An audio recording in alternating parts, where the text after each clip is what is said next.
Otra vez. Vamos a empezar con una oración. Señor, gracias te damos por estarnos aquí reunidos esta mañana. Gracias te damos, Padre, por tu cuidado y tu cariño, por tu amor para con nosotros. Y ayúdanos, Señor, a poner por práctica todo aquello que aprendamos de tu palabra, Señor, para que nuestras vidas sean perfectas y rectas delante de ti. En nombre de Jesús. Amén. Alguien lea para todos nosotros Gálatas 6, 1 a 10.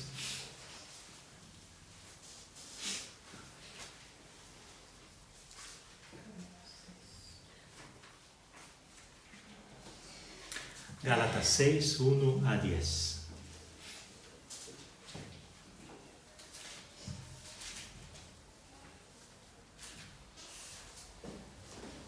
¿Alguien que quiera leer? Pues, ¿busco ahora el favor de los hombres o el de Dios? ¿O trato de agradar a los hombres? Pues si todavía agradara a los hombres... Gálatas 6.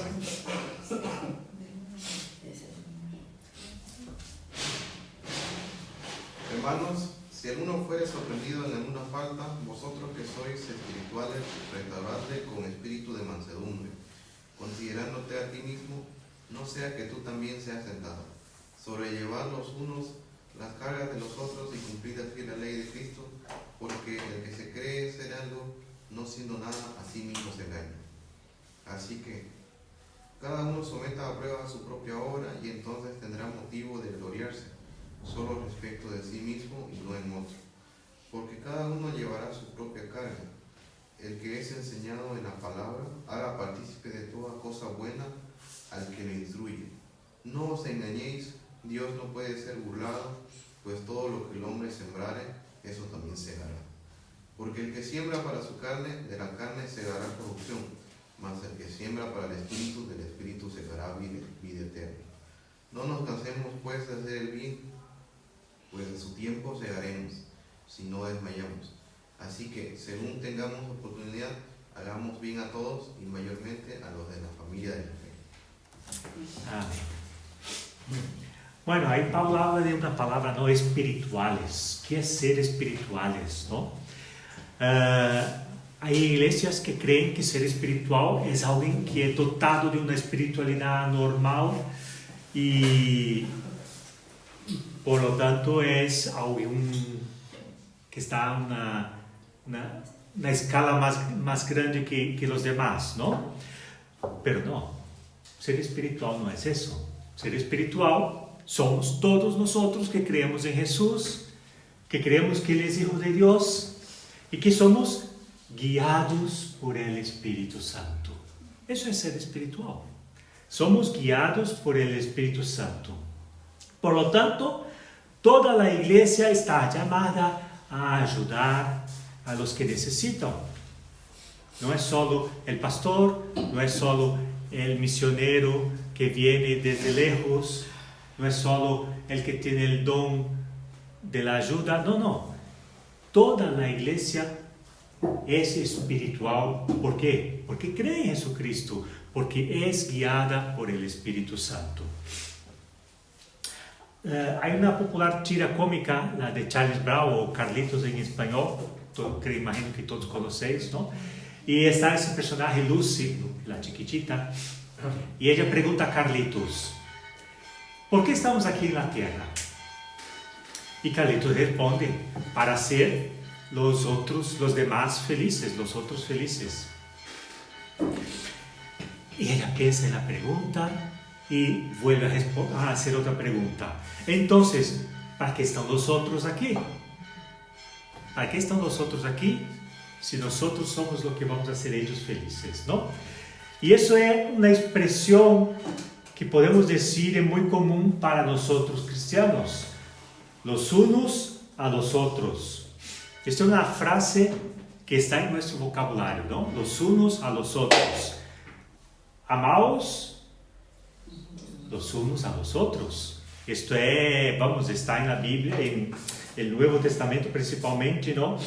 Y podríamos añadir otras frases como orad los unos por los otros, edificados unos a otros, prefiriéndonos los unos a otros y hospedados los unos a otros, ¿no? Y podría seguir con muchas otras frases. Pablo añade una aquí en Gálatas que es sobrellevar los unos las cargas de los otros.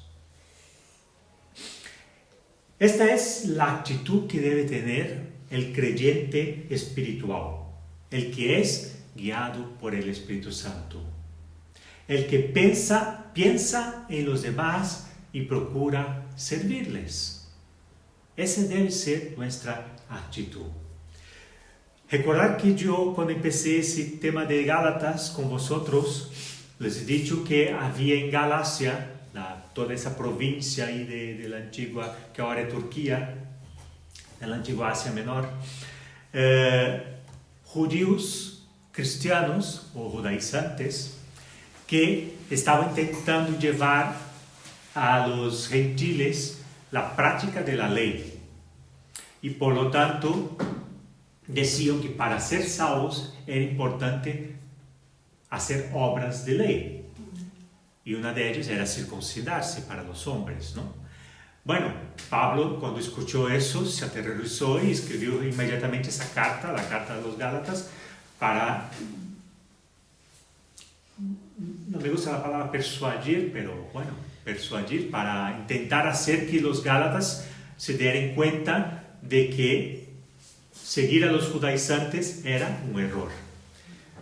Bueno, pero el legalista, el judaizante, y hoy en día, lamentablemente, encontramos en nuestras iglesias legalistas,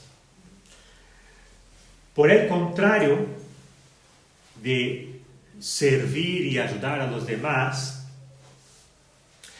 él no quiere saber de llevar cargas y mucho menos de los demás. Ya tienen con las suyas lo suficiente. Para llevar a los demás también, el legalista no lo quiere. Todo lo contrario, el legalista aumenta la carga de los demás. No las suyas, pero las de los demás sí. Y eso nos recuerda muy bien Hechos 15:10, cuando Pablo ahí estaba discutiendo justamente acerca de si los gentiles tenían que seguir la ley de los israelitas.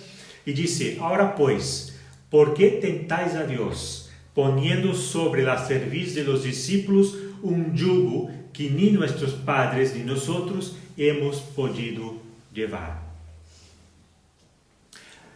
Pero bueno, eso era lo que hacían los fariseos en tiempo de Jesús, ¿no? Añadían cargas al pueblo, pero a ellos no, pero al pueblo sí. Vosotros tenéis que hacer esto. Jesús dice en Mateo 23, porque atan cargas pesadas y difíciles de llevar y las ponen sobre los hombros de los hombres, pero ellos ni con un dedo quieren moverlas. El legalista siempre es más duro con los demás que consigo mismo. Pero justamente el creyente espiritual es aquel que demanda más de sí mismo que de los demás, para que así pueda ser de ayuda para los otros. Y eso es el ejemplo que tenemos que seguir del cristiano espiritual, de aquel que busca ayudar a los demás. Pablo nos habla de un hermano que es sorprendido en pecado, ¿no? Hermanos, si algún fuere sorprendido en alguna falta, pero no es una desobediencia deliberada, o sea, algo que yo sé que estoy pecando y sigo pecando y no dejo de pecar. No, es una falta que puede caer cualquier uno sin darse cuenta, y los demás lo vean: mira, hermano, lo que has hecho ahora, ¿no? Un momento de ira, ¿no? Me aireo aquí con vosotros y vosotros me decís a mí, ¿no? Eduardo, tranquilízate que no es motivo para que tú te pongas así, ¿no? Y bueno, y otros ejemplos que podría citar aquí de esos pecados que cometemos muchas veces sin darnos cuenta, ¿no? Tropezamos y caímos en pecado. Bueno, ¿qué haría el legalista? El legalista empezaría ya a echarte encima, ¿no? El legalista empezaría a culpar al hermano. Hay que ver, mira lo que hace, siempre igual con él, ¿no? Y mira su falta de dominio propio. Mientras que el espiritual, vuelvo a insistir, el que es guiado por el Espíritu Santo, va a ayudar a ese hermano, va a restaurarle. Eso me recuerda en Juan 8, cuando los fariseos arrastraron a una mujer adúltera hasta donde estaba Jesús. Ahí lanzaron a la mujer delante de Jesús y esperaban ahora que Jesús condenara a esa mujer por su pecado, ¿no? ¿Y qué hace Jesús? No solo la perdona, sino que dice, vete y no peques más. No peques más. Hechos 21 también, cuando los judíos casi matan a Pablo porque le habían culpado a él de haber metido gentiles en el templo, y en ese caso haber profanado el templo, ¿no?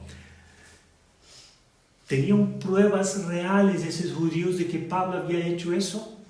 No.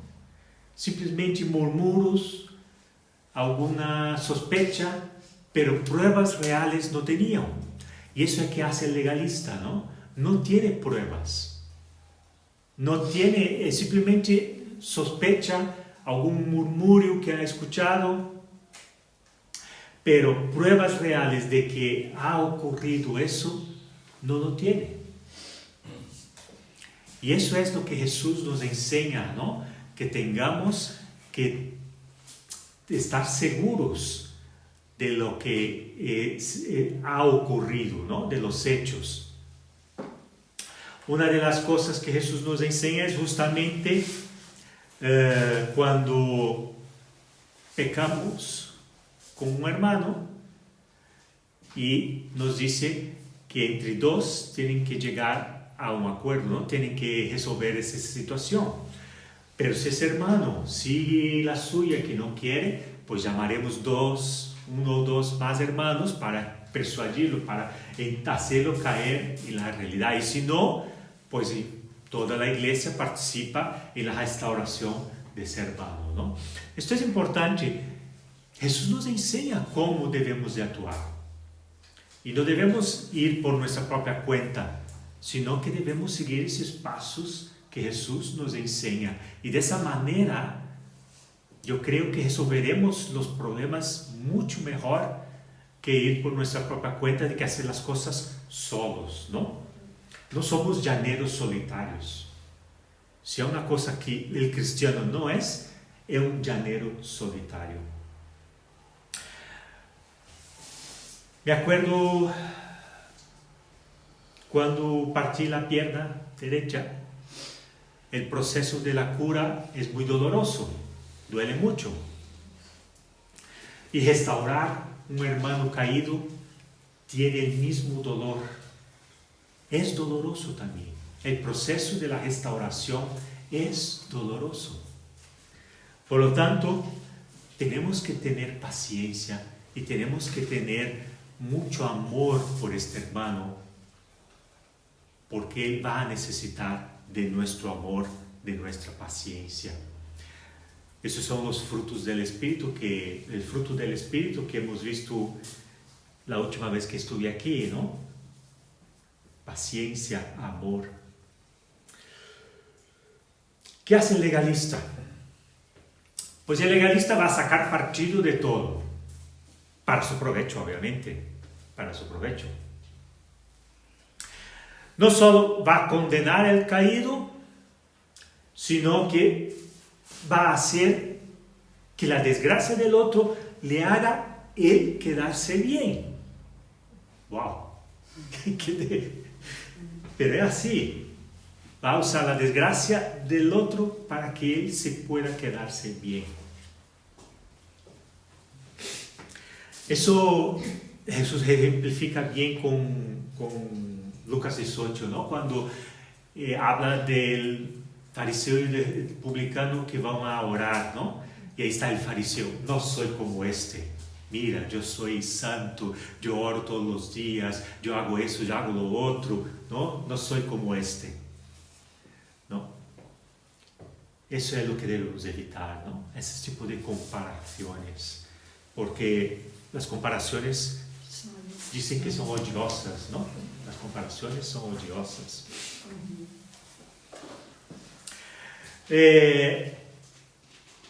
Debemos de evitar de hacer publicidad de nuestra santidad. Sabemos que somos santos. La sangre de Jesús nos ha hecho santos. Pero no es por eso que voy a estar siempre regocijándome de mi santidad. ¿Por qué? Porque puedo tropezar y caer en cualquier momento. Y adiós santidad. Y adiós santidad. Pablo dice justamente en Gálatas 5:26 que no nos hagamos vanagloriosos, irritándonos unos a otros, envidiándonos unos a otros.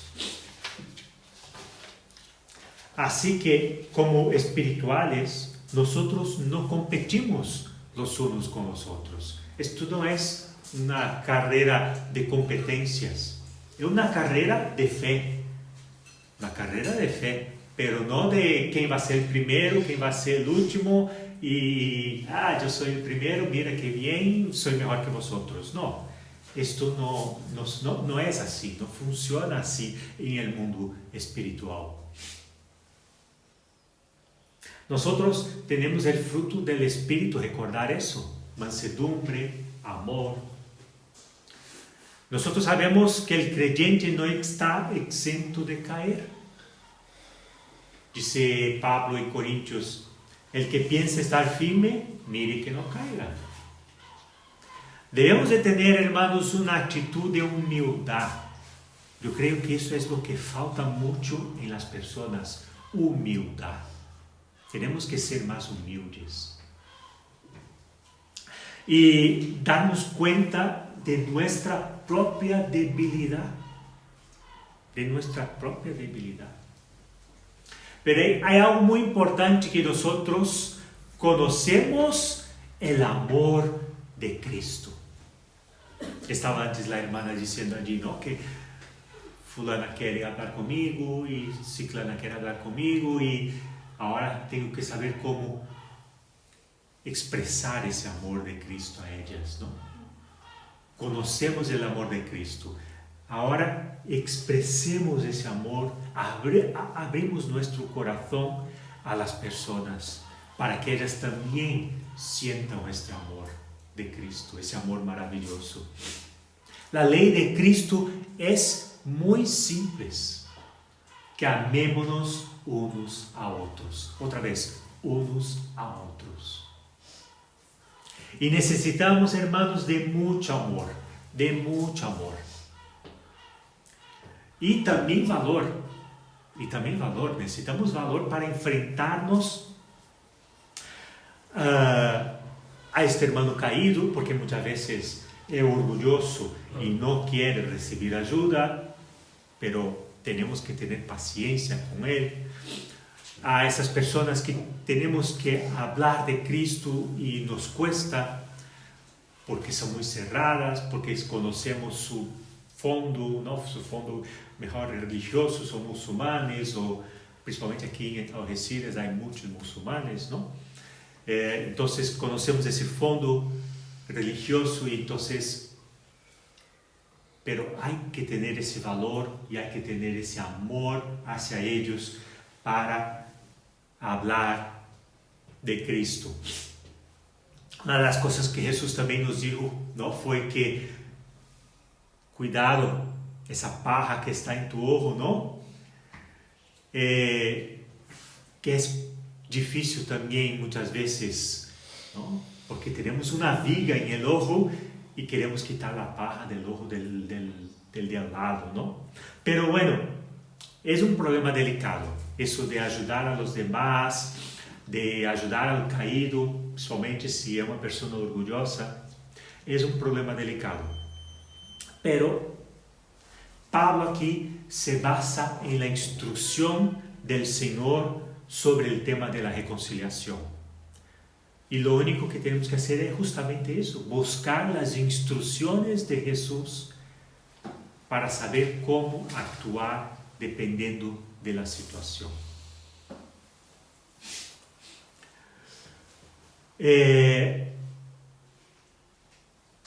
Como yo dije, el legalista antes se preocupa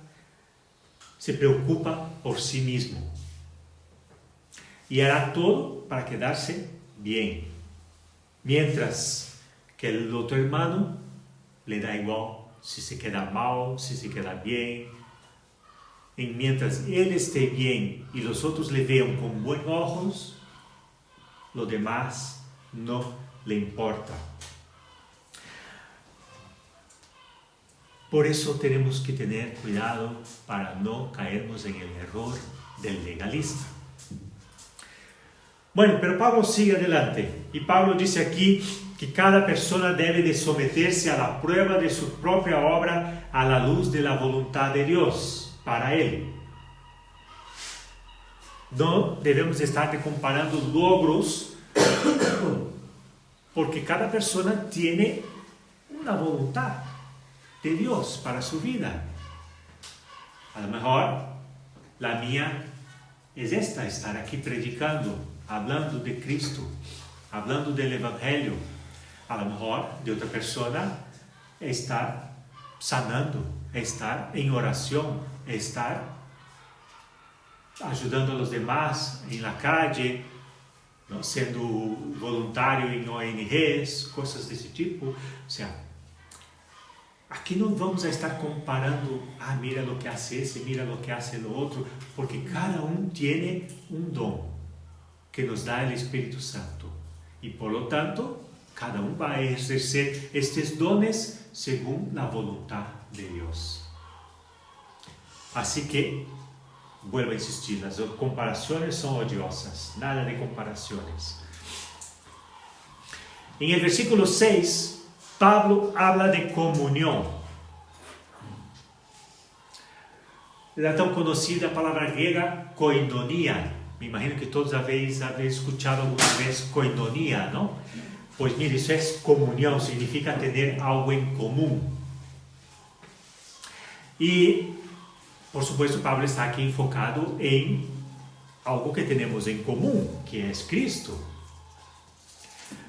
Nuestra común salvación y nuestra participación en los padecimientos de Cristo.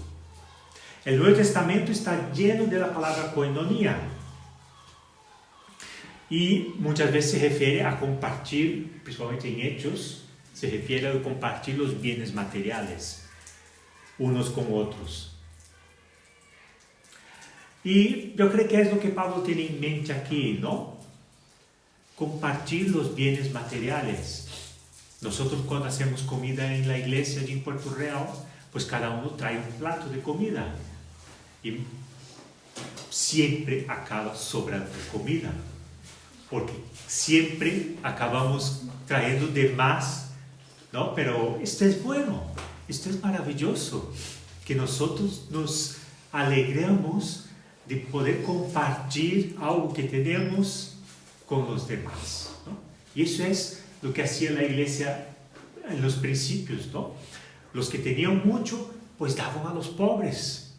Y los pobres, entre ellos mismos, se daban unos a otros, ¿no? Y eso es maravilloso, que tengamos esa koinonia, que tengamos esta comunión entre nosotros, ¿no? Es algo espectacular. Debemos de compartir esos tesoros espirituales que tenemos. También los materiales, pero los espirituales hay que compartir, hermanos. Vuelvo a insistir, con las personas que están a nuestro alrededor. Es importante. No quedamos con esos tesoros solos para nosotros. Cuando lleguemos allí arriba con el Señor, vamos a tener muchos más tesoros. Por lo tanto, los que tenemos ahora aquí, esos tesoros espirituales, debemos de compartir con los demás.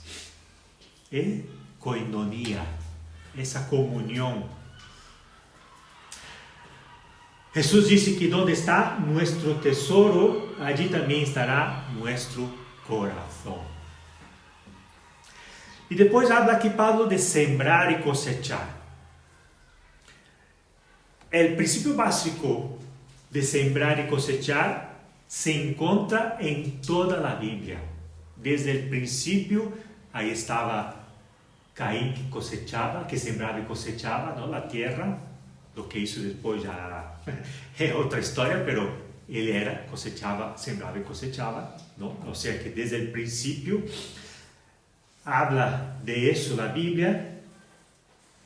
Y Dios ha establecido que si uno cosecha, algo va a sembrar. Perdona, si uno siembra, algo va a cosechar, ¿no? Esto es, Dios ha puesto así, que si uno siembra, algo va a cosechar. La cuestión es justamente qué es lo que estamos sembrando, ¿no? Si yo siembro trigo, ¿qué voy a cosechar? ¿Uvas? No, trigo. No. Si siembro trigo, voy a cosechar trigo. No puedo cosechar otra cosa de lo que he sembrado. Así, si estoy sembrando odio, voy a cosechar odio. Si estoy sembrando amor, voy a cosechar amor. Esto es así. No puede ser lo contrario, porque es de Dios. Él ha hecho así, ¿no? Por lo tanto, Pablo lo que está diciendo aquí de lo que sembras vas a cosechar es la idea clara de que si estás cosechando para la carne, si estás, me confundo, si estás sembrando para la carne, vas a cosechar para la carne. Y si estás sembrando para el espíritu, vas a cosechar para el espíritu. Gracias. He resfriado.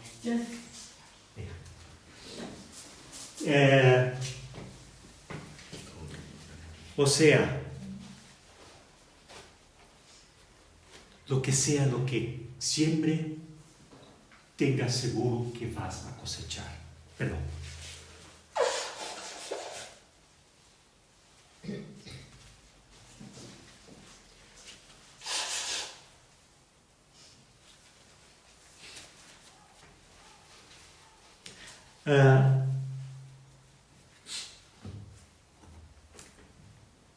Pablo escribió en 2 Corintios que el que siembra escasamente también segará escasamente.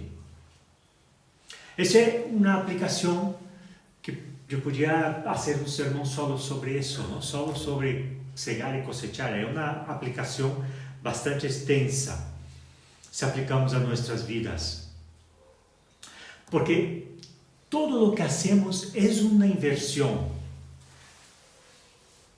Ahora tenemos que decidir, ¿es una inversión en la carne o es una inversión en el espíritu?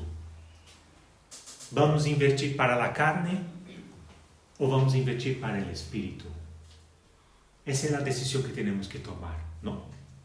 ¿Cómo vamos a invertir nuestro tiempo, ¿no? Yo trabajo como cartero y paso todo el día en la calle. Entonces, ahí tiene cómo voy a invertir ese tiempo, ¿no? Puedo pararme para tomar un cafelito y estar media hora, una hora tomando el cafelito. O puedo decir, bueno, no voy a tomar cafelito, voy a avanzar mi trabajo y así tengo después más tiempo libre, ¿no? O sea, la forma como yo invierta mi tiempo va a ser como yo rinda mi trabajo. Esto es en la vida también, la forma como yo voy a hacer la inversión de mi vida va a influenciar en mi futuro, en cómo va a ser mi vida más adelante. Vamos a cosechar lo que hayamos sembrado y en proporción con lo sembrado. Como dice Pablo antes, si voy a sembrar escasamente, voy a cosechar escasamente. El creyente que anda según el Espíritu, hermanos, y siembra según el Espíritu, va a tener una cosecha espiritual. Si hemos sembrado generosamente, nuestra cosecha va a ser abundante y va a ser para la gloria de Dios. Eso es lo que tenemos que tener en cuenta, para la gloria de Dios. El versículo 9 dice: a su tiempo segaremos si no desmayamos. Tenemos que tener cuidado para no fatigarnos en la obra del Señor, porque podemos desmayar y dejar el ministerio. Ese desmayo espiritual que habla aquí Pablo ha hecho que muchos pastores hayan dejado el ministerio. Muchos pastores han dejado el ministerio porque se han fatigado tanto que no han podido más con su cuerpo, con su espíritu.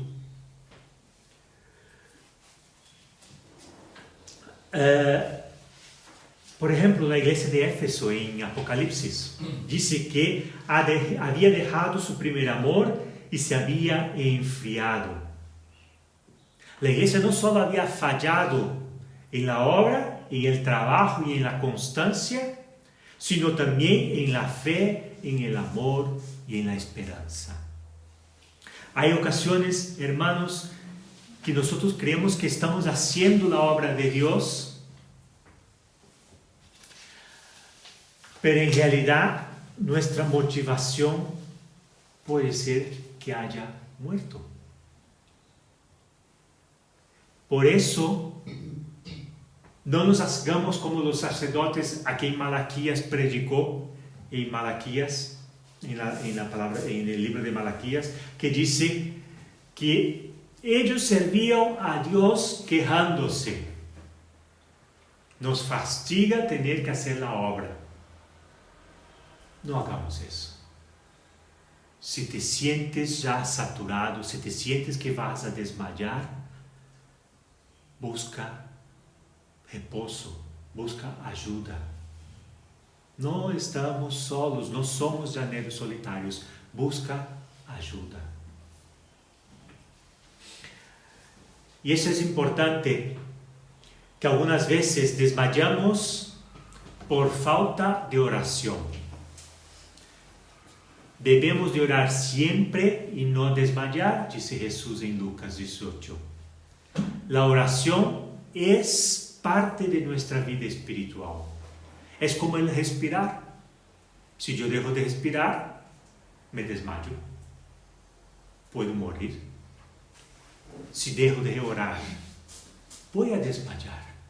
Porque la oración es importante en nuestras vidas. Debemos de estar orando siempre. Es importante. Si nuestro cuerpo necesita alimento, nuestra alma necesita la oración.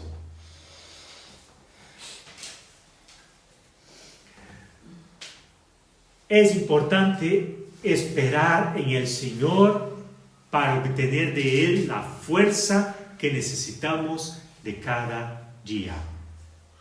Y Pablo nos da una promesa que nos ayuda a seguir trabajando. Él dice: a su tiempo segaremos. A su tiempo segaremos. Es cierto que la semilla que plantamos no va a dar el fruto inmediatamente. Si alguien me dice que hoy planta ahí unas patatas y mañana ya tiene la patata ahí para cosechar, miente, porque no es así. Eso lleva su tiempo, lleva su proceso. La plantita después va creciendo y hasta que empiece a dar fruto. Pero hay estaciones para el alma, así como en la naturaleza, y debemos dejar que la semilla lleve su tiempo para germinar, para llevar fruto. Por lo tanto, a veces ocurrió allí en Puerto Real cuando salimos a predicar y una persona dijo, he encontrado unos jóvenes, he hablado a ellos y ellos dijeron, sí, creemos en Jesús y mañana vamos a la iglesia. Llegó mañana y allí ni jóvenes ni nadie. Lleva su tiempo para germinar.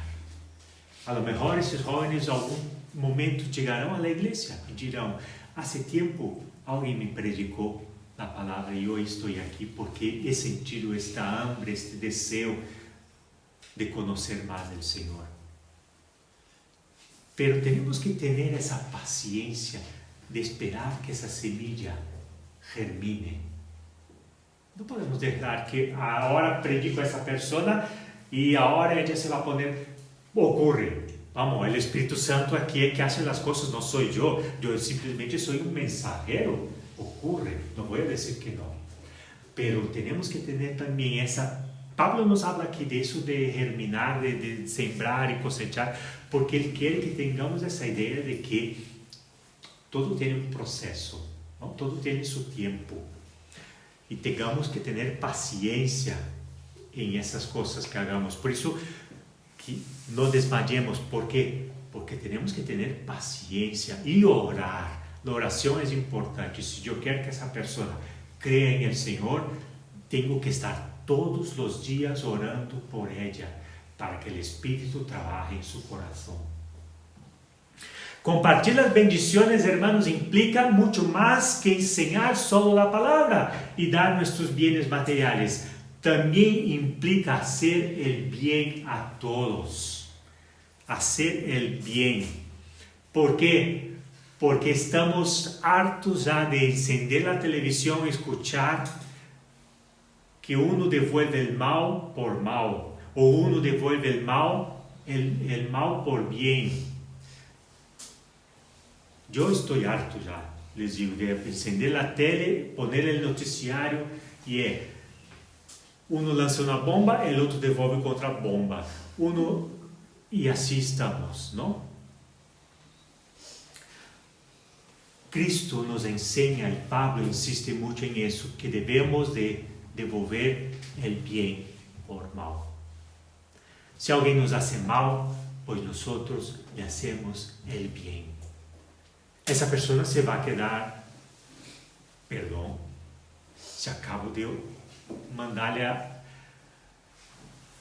los kilómetros de aquí y ahora me va a decir que me ama. No entiendo eso, claro, pero así empieza la semilla a germinar, ¿no? Cuando hacemos el bien a aquellas personas que nos hacen el mal. Nuestras buenas obras, hermanos, son un sacrificio espiritual que ofrecemos al Señor. Debemos de hacer el bien a todos sin dejar que nuestra luz brille y glorifique al Padre que está en los cielos.